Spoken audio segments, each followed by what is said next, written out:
Students at Columbia say they're exercising their rights to free speech as they camp out on campus. While the university disagrees, a window of opportunity for more conversations with organizers has now been opened.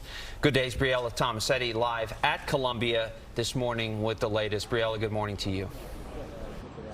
Yeah, Robert and Tashani, good morning to both of you. And keep in mind, this is a temporary agreement. Columbia University will continue talks with student protesters as long as they make several concessions. A spokesperson told the school newspaper that students have agreed to comply with FDNY requirements and prohibit any discriminatory language. There's also more than that.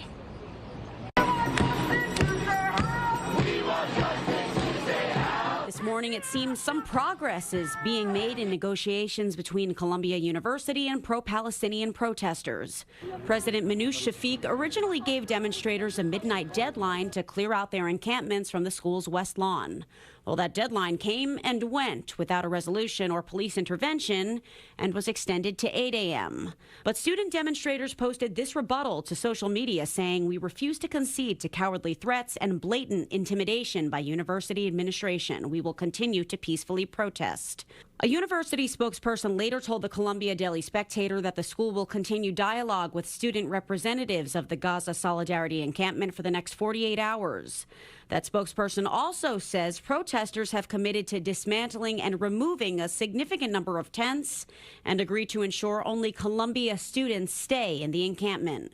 It all comes as the university Senate is expected to vote as early as today to censure Dr. Shafiq for her testimony before Congress and the arrests of more than 100 student protesters. The efforts to silence pro-Palestinian voices on campuses and the force used against these students and faculty have been appalling and reprehensible.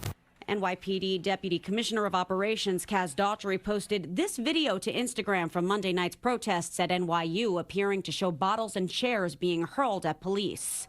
He appeared on Good Day New York yesterday with Tariq Shepard, Deputy Commissioner of Public Information, to further discuss. We do know that there are some professionals there, and one of the things they will do is try and inject things like weapons, bottles, rocks to sort of ignite a confrontation between the police and possibly peaceful protesters. Meanwhile, at NYU, more than 1,000 pro-Palestinian protesters walked out of class yesterday and gathered in Washington Square Park to call for an immediate ceasefire in Gaza and demand that their school divest from companies that sell weapons in Israel. Workers spent the morning building a 7-foot-tall plywood barrier at Gould Plaza. At nightfall, police were still outside patrolling the area surrounded by barricades.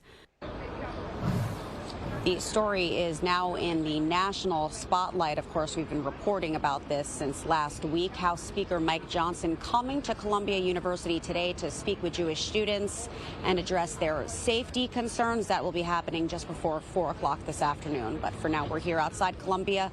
Tashani, back to you. All right, Briella, thank you.